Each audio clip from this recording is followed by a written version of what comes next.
Theodore Roosevelt was born on October 27, 1858, in New York City into a wealthy and prominent family.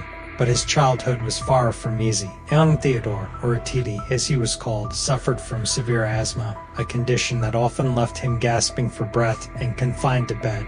His father, Theodore Roosevelt S.A., a man of great character and compassion, once told him, "You have the mind, but you must make the body." The words would become a guiding force in Theodore's life.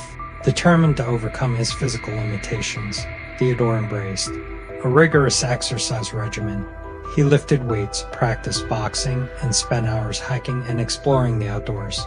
His love for nature was ignited during family trips to the countryside, where he developed a fascination with wildlife and the natural world, passion that would later define his presidency.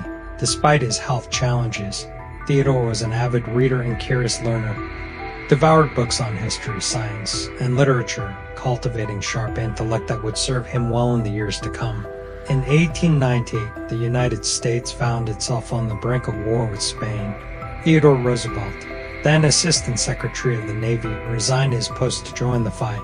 He formed a volunteer cavalry unit known as the Rough Riders, a diverse group of cowboys, miners, and college athletes, and led them into battle in Cuba. Roosevelt's leadership during the Battle of San Juan Hill became the stuff of legend. Charging up the hill on horseback, he inspired his men with his courage and determination. The Rough Riders' victory catapulted Roosevelt to national fame, and he returned home hero. Seeking solace, Roosevelt retreated to the Badlands in North Dakota, where he immersed himself in the rugged life of a rancher.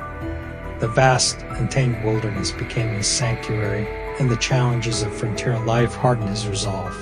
It was here that Roosevelt developed the grit and resilience that would define his leadership style. During this time, Roosevelt also began to rebuild his political career. He returned to New York and re-entered public service, serving as a state assemblyman, a civil service commissioner, and later as the police commissioner of New York City. His reputation as a reformer and a fighter against corruption began to grow. His military exploits not only solidified his reputation as a man of action, but also paved the way for his political ascent. In 1898, Roosevelt was elected governor of New York, where he continued to champion progressive reforms. His success caught the attention of the Republican Party, and in 1900, he was chosen as William McKinley's running mate in the presidential election. In September 1901, tragedy struck again. President William McKinley was assassinated, and Theodore Roosevelt, at the age of 42, became the youngest president in American history. He approached the role with characteristic energy and vision, declaring, "I am going to make difference." Roosevelt's presidency was marked by commitment to fairness, conservation, and reform.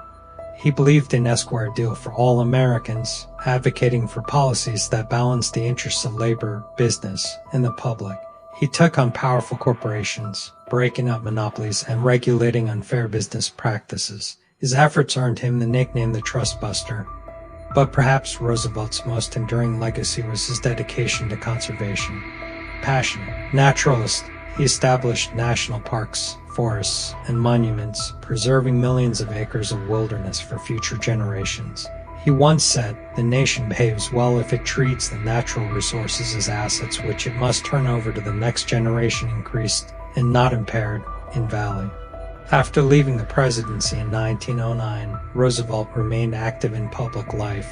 He embarked on a year-long African safari, explored the Amazon rainforest, and continued to write and speak on a wide range of topics. In 1912, he ran for president again as a candidate of the Progressive Party, also known as the Bull Moose Party. Though he lost the election, his campaign championed ideas that would shape the future of American politics.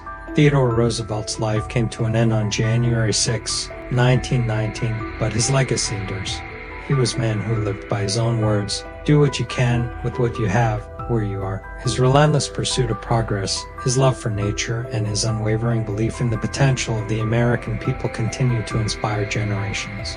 Now, before we proceed with this incredible knowledge, don't forget to like the video and subscribe to the Legends Mysteries channel if you haven't already activated notifications so you don't miss any Legends Mysteries knowledge. because it can ultimately change your life. Thanks for watching.